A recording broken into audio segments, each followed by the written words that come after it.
Hello friends, നമ്മൾ ഇന്ന് നോക്കാൻ പോണത് കോട്ട്ലിൻ ട്യൂട്ടോറിയലാണ് ഇന്ന് ചെയ്യണത്. കോട്ട്ലിൻ ട്യൂട്ടോറിയലിൽ ഞാൻ ഇന്ന് ഈ വീഡിയോയിൽ കാണിക്കാൻ പോണത് വേരിയബിൾ കൺവേർഷൻ ആണ്. വേരിയബിൾ കൺവേർഷനെ കുറിച്ച് പറയുകയാണെങ്കിൽ നമുക്കറിയാം, ഒരു പ്രോഗ്രാമിൽ വേരിയബിൾസ് എന്ന് പറയുമ്പോൾ ഇൻറ്റ്, ഫ്ലോട്ട്, അങ്ങനെയൊക്കെ ഒരുപാട് വേരിയബിൾസ് അല്ല കേട്ടോ, സോറി, ഞാൻ തെറ്റുപറ്റി. ഡാറ്റ ടൈപ്സ് ആണ് ഞാൻ ഉദ്ദേശിച്ചത്, തെറ്റുപറ്റിയതാ, സോറി. ഡാറ്റ ടൈപ്സ് ഉണ്ട്, ഒരുപാട് ഡാറ്റ ടൈപ്സ് ഉണ്ട്. വേരിയബിൾസ്, മറ്റേ ഇൻറ്റീജർ, ഫ്ലോട്ട്, സ്ട്രിങ്, ക്യാരക്ടർ. അപ്പൊ നമുക്ക് ഇത് പ്രോഗ്രാമിൽ പല സ്ഥലത്തായിട്ട് ഉപയോഗിക്കണം, പല രീതിയിൽ. ഇപ്പൊ ഒരു വേരിയബിൾ തന്നെ ഒരു പ്രോഗ്രാമിൽ ഉപയോഗിക്കില്ല, അതിന് നമുക്ക് കൺവേർട്ട് ചെയ്ത് ഉപയോഗിക്കേണ്ട ആവശ്യമുണ്ട് നമുക്ക്. അപ്പൊ അതിന് വേണ്ടിയിട്ടാണ് ഒരു ഡാറ്റ ടൈപ്പിനെ വേറൊരു ഡാറ്റ ടൈപ്പിൽ കൺവേർട്ട് ചെയ്യാൻ വേണ്ടിയിട്ടാണ് നമ്മൾ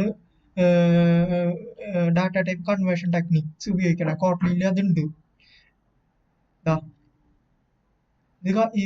ഇവിടെ നോക്കി കാണാം, conversion of one data types other data types in Kotlin.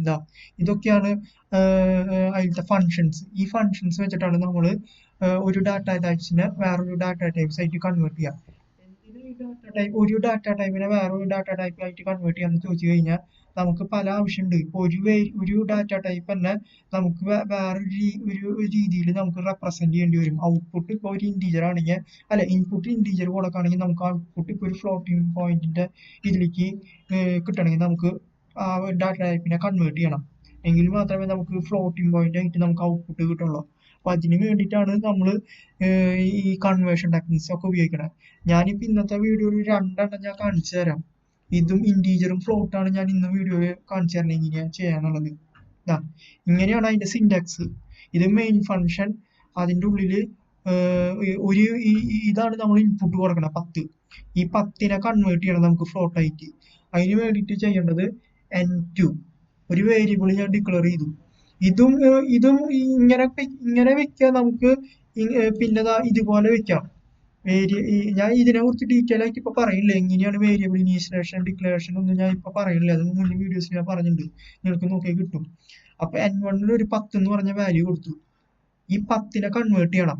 അതിന് വേണ്ടിയിട്ട് എന്താ ചെയ്യാന്ന് വെച്ച് കഴിഞ്ഞാൽ n2 ഒരു പുതിയ വേരിയബിൾ ഞാൻ ഡിക്ലെയർ ചെയ്തു. ഈ ഈ ഈ ഈ വാല്യൂവിലേക്കാണ് ഈ വാരിയബിളിലേക്കാണ് കൺവേർട്ട് ചെയ്ത വാല്യൂ സ്റ്റോർ ചെയ്യുക. ഇപ്പൊ 10നെ നമ്മൾ ഫ്ലോട്ടിംഗ് നമ്പർ ആക്കുമ്പോൾ ഈ n2 സ്റ്റോർ ചെയ്യും, n2നെ പ്രിന്റ് ചെയ്യും. ഇതാണ് ഈ പ്രോഗ്രാമിൽ നടക്കണത്. അപ്പോൾ ഇതിന്റെ ഈ സിൻടാക്സ് ഓർത്ത് വെച്ചോട്ടെ. ഇങ്ങനെയാണ് നമ്മൾ വേരിയബിൾ കൺവേർഷൻ ചെയ്യേണ്ടത്. ഏത് വേരിയബിൾ ആണോ കൺവേർട്ട് ചെയ്യേണ്ടത് അത് ലെഫ്റ്റ് ഹാൻഡിലും, ഏത് ഡാറ്റ ടൈപ്പിനെയാണോ കൺവേർട്ട് ചെയ്യേണ്ടത് അത് ലെഫ്റ്റിലും റൈറ്റിലും ഇടണം. ഇപ്പൊ ഇൻറ്റീജറിനെ ഫ്ലോട്ട് ആക്കണമെങ്കിൽ നമ്മൾ ലെഫ്റ്റിൽ ഫ്ലോട്ട് ഇടണം, പിന്നെ ഇവിടെയും ഫ്ലോട്ട് വരണം. എന്നാലാണ് കൺവേർഷൻ ശരിക്കും നടക്കുള്ളൂ. അല്ലാണ്ട് ഇവിടെ ഇൻറ്റ് ഇട്ടു ഇവിടെ ഫ്ലോട്ട് ഇട്ടു, അത് പറ്റില്ല. അപ്പൊ എനിക്ക് ഇൻറ്റീജറിന്റെ ഫ്ലോട്ടിംഗ് പോയിന്റ് ആക്കണം. അപ്പൊ അതിന് വേണ്ടിയിട്ട് ഞാൻ ഇവിടെ ഫ്ലോട്ട് ഇടണം, ഇവിടെയും 2 ഫ്ലോട്ട് ഇടണം. 2 ഫ്ലോട്ട് എന്ന് പറഞ്ഞാൽ ഇത് ഫംഗ്ഷൻ, ഇത് ഡാറ്റ ടൈപ്പ് ഫംഗ്ഷൻ. ആ ഓർഡറിലാണ് നമ്മൾ ഓർത്ത് വെക്കേണ്ടത്. പിന്നെ n1 ഈ വേരിയബിളിനെയാണ് നമ്മൾ കൺവേർട്ട് ചെയ്യേണ്ടത്. ഇത് ഇൻറ്റീജർ ആണ്, ഇൻറ്റീജറിനെ ഫ്ലോട്ട് ആക്കണം. അപ്പോൾ ഈ വേരിയബിൾ ഈ 10 എന്ന് പറഞ്ഞ സ്റ്റോർ ചെയ്ത വേരിയബിൾ n1 ആണ്. n1.toFloat ഇങ്ങനെ വെക്കണം. ഏത് വേരിയബിൾ ആണോ കൺവേർട്ട് ചെയ്യേണ്ടത് ആ വേരിയബിൾ ഏത് ഡാറ്റയാണ് നമ്മൾ കൺവേർട്ട് ചെയ്യേണ്ടത് ആ ഡാറ്റ സ്റ്റോർ ചെയ്ത വേരിയബിൾ നമ്മൾ ആദ്യം വെക്കണം. അതേ ഡോട്ട് ഫംഗ്ഷൻ, ഏത് ഡാറ്റ ടൈപ്പിലേക്കാണ് കൺവേർട്ട് ചെയ്യേണ്ടത് അതിന്റെ ഫംഗ്ഷൻ വെക്കുക. ഇപ്പൊ ഇവിടെ എനിക്ക് ഫ്ലോട്ടിലേക്കാണ് ഞാൻ കൺവേർട്ട് ചെയ്യണത്, അതുകൊണ്ട് ഞാൻ 2 ഫ്ലോട്ട് എന്ന് പറഞ്ഞ സാധനം വെച്ചു. ഇനി നമുക്ക് റൺ ചെയ്ത് നോക്കാം. ഇവിടെ ഓൾറെഡി ഞാൻ ചെയ്തിട്ടുണ്ട്. ഞാൻ ഇൻപുട്ട് 10 കൊടുത്തു, 10നെ ഫ്ലോട്ടിലേക്ക് കൺവേർട്ട് ചെയ്യണം. അപ്പൊ ഞാൻ ഫ്ലോട്ട് എന്ന് പറഞ്ഞ ഡാറ്റ ടൈപ്പിലാണ് ഉപയോഗിക്കണേ. ഈ n2ലാണ് സ്റ്റോർ ചെയ്യണേ. n2 ഫ്ലോട്ട് ആണ്, കാരണം ഫ്ലോട്ട് ആണ് ഇവിടെ സ്റ്റോർ ചെയ്യണേ. അതുകൊണ്ടാണ് ഞാൻ ഇങ്ങനെ വെച്ച n2.float. ഇനി n1.toFloat, അതായത് n1നെ കൺവേർട്ട് ചെയ്യുന്നു 2 ഫ്ലോട്ടിലേക്ക്.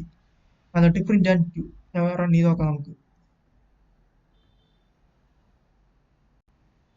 കണ്ടോ, 10നെ ഫ്ലോട്ടിംഗ് പോയിന്റ് ആയിട്ട് കൺവേർട്ട് ചെയ്തു.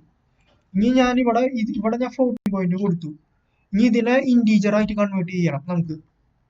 അതിന് ഞാൻ കൺവേർട്ട് ചെയ്ത സാധനം ഇന്റീജർ ആണ്. അപ്പൊ ആ ഡാറ്റ ടൈപ്പ് ഇന്റീജർ ആയിട്ടാണ് സ്റ്റോർ ചെയ്യണത്. അപ്പൊ അതുകൊണ്ട് ലെഫ്റ്റിൽ ഇന്റീജർ വെക്കണം. ഇനി ഫ്ലോട്ട് ടു ഇന്റ് നമ്മൾ ഇന്റീജറിനെയാണ് കൺവേർട്ട് ചെയ്യേണ്ടത്. അപ്പൊ അതിന്റെ ഫംഗ്ഷൻ ഇവിടെ ഉപയോഗിക്കണം, ടു ഇന്റ്. ഇനി നോക്കാം.